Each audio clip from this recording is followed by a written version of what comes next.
Welcome to my channel.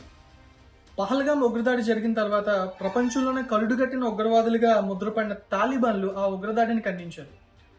అదేంటి, ఒక ఉగ్రవాదులు ఇంకొక ఉగ్రదాడిని ఖండించడం ఏంటా అనే డౌట్ మీకు వచ్చే ఉంటుంది. దానికి క్లారిటీ ఇవ్వడం కోసమే ఈ వీడియో. 2021లో ఆఫ్ఘనిస్తాన్ తాలిబాన్లు రెండవసారి ఆక్రమించారు. అప్పుడు కాబూల్లో ఉన్న భారత ఎంబసీని భారతదేశం పూర్తిగా మూసివేసింది. ఇంకా ప్రపంచం కూడా తాలిబాన్లతో ఆఫ్ఘనిస్తాన్తో భారతదేశానికి కూడా సంబంధాలు ఉండవేమో అని చెప్పి భావించారు. ఎందుకంటే మొదటిసారి ఆఫ్ఘనిస్తాన్ తాలిబాన్లు ఆక్రమించుకున్నప్పుడు 1996 సంవత్సరంలో ఈ తాలిబాన్లంతా పాకిస్తాన్లో శిక్షణ పొంది ఆఫ్ఘనిస్తాన్ మీదకి దండెత్తారు. కాబట్టి పాకిస్తాన్ ఏం చెప్తే తాలిబాన్లు ఆఫ్ఘనిస్తాన్లో అదే పాటించేవాళ్ళు.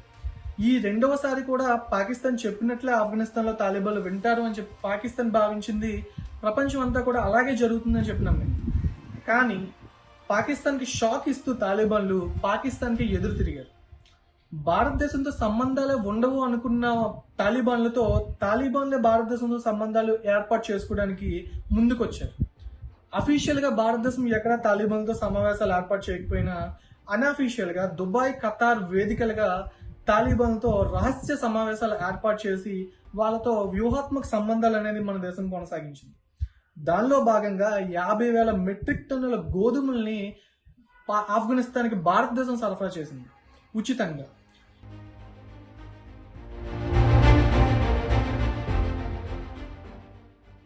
సో అలా చూసుకుంటే 2001 నుంచి 2021 వరకు 20 సంవత్సరాల్లో $300 కోట్ల ఇన్వెస్ట్మెంట్స్ భారతదేశం ఆఫ్ఘనిస్తాన్లో పెట్టింది. మౌలిక సదుపాయాలు కల్పించింది, రోడ్లు వేసింది, స్కూల్స్ కట్టించింది, ఆసుపత్రులు కట్టించింది. అలాగే ఆఫ్ఘనిస్తాన్ పార్లమెంట్ భవనాన్ని కూడా భారతదేశమే కట్టింది. సో భారతదేశం ఇంత సహాయం చేయడంతో తాలిబాన్లు కూడా భారతదేశ సహాయాన్ని పొందడం కోసం ముందుకొచ్చారు. అలా భారతదేశంతో సంబంధాలు ఏర్పాటు చేసుకున్నారు. అలాగే మనకి ఆఫ్ఘనిస్తాన్ చాలా ఇంపార్టెంట్ కంట్రీ. ఎందుకు అంటే రేపు పాకిస్తాన్తో యుద్ధం జరిగితే భారతదేశం రెండు వైపుల నుంచి కూడా పాకిస్తాన్ మీద దాడి చేయగలదు. ఆఫ్ఘనిస్తాన్ మనకు సపోర్ట్ కింద ఉంటాయి. అలాగే సెంట్రల్ ఏషియా ఏదైతే తజికిస్తాన్, కజకిస్తాన్, ఉజ్బెకిస్తాన్ ఇటువంటి దేశాలతో మనం వాణిజ్యం చేయాలన్నా సరే త్రూ ఆఫ్ఘనిస్తాన్ ద్వారా మనం వాళ్ళతో వాణిజ్యం చేయొచ్చు. సో సెంట్రల్ ఏషియాకి ఒక గేట్వే కింద ఆఫ్ఘనిస్తాన్ ఉండడం జరిగింది. పాకిస్తాన్ ఆఫ్ఘనిస్తాన్ కాన్ఫ్లిక్ట్ తాలిబాన్లు అధికారంలోకి వచ్చిన తర్వాత పాకిస్తాన్కి ఆఫ్ఘనిస్తాన్కి మధ్య పచ్చగడ్డి వేస్తే బగ్గుమనేలాగా వివాదాలు జరుగుతున్నాయి. ఎందుకు అంటే పాకిస్తాన్కి ఆఫ్ఘనిస్తాన్కి మధ్య డ్యూరండ్ లైన్ అనేది ఉంది. బ్రిటిష్ ఇండియాకి అప్పటి ఆఫ్ఘనిస్తాన్కి మధ్య డ్యూరండ్ లైన్ అనేది గీశారు. మొదట్లో ఆఫ్ఘనిస్తాన్ ఈ లైన్ గుర్తించలేదు. తర్వాత ఆఫ్ఘనిస్తాన్ రాజు ఈ లైన్ గుర్తించిన ఆ తర్వాత వచ్చిన ప్రజాస్వామ్య ప్రభుత్వం కావచ్చు, తాలిబాన్లు కావచ్చు ఈ డ్యూరండ్ లైన్ గుర్తించలేదు.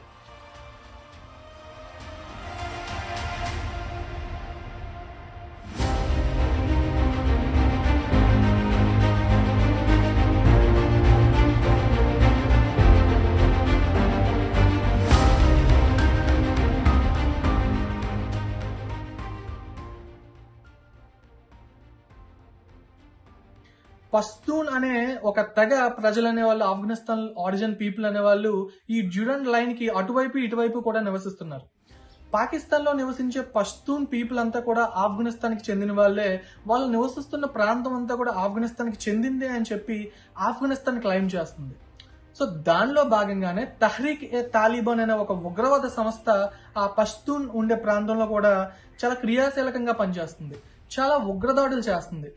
ఆఫ్ఘనిస్తాన్ మీద యుద్ధం చేయడం కోసం ఎలాగైతే పాకిస్తాన్ తాలిబాన్లకు శిక్షణ ఇచ్చి ఆఫ్ఘనిస్తాన్ మీద వదిలిందో అలాగే పాకిస్తాన్ మీద దాడి చేయడానికి ఈ తహ్రీక్ ఏ తాలిబాన్ అనే ఉగ్రవాదుల్ని తాలిబాన్లు శిక్షణ ఇచ్చి పాకిస్తాన్ మీద వదులుతున్నారు. సో వీళ్ళు చేస్తున్న బాంబు దాడులతో పాకిస్తాన్ తలలు పట్టుకుంటుంది.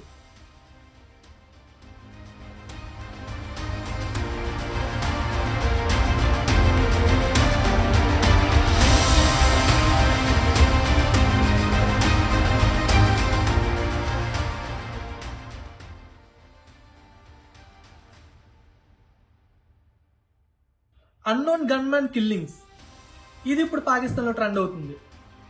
భారతదేశంలో ఎక్కువగా వినిపించకపోయినా సరే పాకిస్తాన్లో తరచుగా ఈ అన్నోన్ గన్మ్యాన్స్ వచ్చి కాల్చి చంపి పారిపోతున్నారు. ఎవరిని కాల్చి చంపుతున్నారంటే ఈ ఉగ్రవాదులకి నిధులు సరఫరా చేసే వాళ్ళని, ఉగ్ర కార్యకలాపాల్లో చాలా క్రియాశీలకంగా పనిచేసే వాళ్ళని, అలాగే ఏదైతే రక్షణ దళాల్లో క్రియాశీలకంగా ఉండే అధికారుల్ని ఈ అన్నోన్ గన్మెన్స్ వచ్చి కాల్చి చంపి వెళ్ళిపోతున్నారు.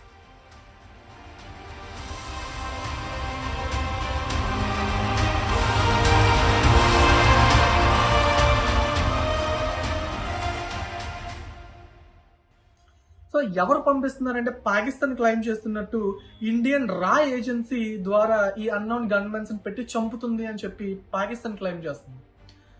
కొంతవరకు మనకు తెలిసింది ఏంటి అంటే ఇండియన్ గవర్నమెంట్ తాలిబాన్ నెట్వర్క్ ను ఉపయోగించుకొని ఈ అన్నోన్ గన్మెన్స్ ద్వారా ఎవరినైతే ఎలిమినేట్ చెయ్యాలి అనుకుంటుందో పాకిస్తాన్ లో వాళ్ళని ఎలిమినేట్ చేస్తుంది. ప్రస్తుతానికి భారతదేశం తాలిబాన్ తో మంచి సంబంధాలు ఏర్పాటు చేసుకుని పాకిస్తాన్ ఇరకాటంలో పడేసింది. పాకిస్తాన్ తో ఒక ఆట ఆడుకుంటుంది. అయితే ఈ గేమ్ లోకి ఇప్పుడు చైనా వచ్చింది.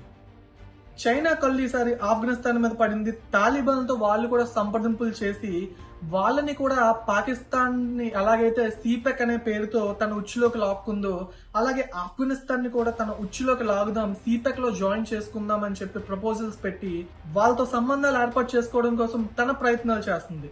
చూద్దాం మరి భవిష్యత్తులో ఏం జరగబోతుందో.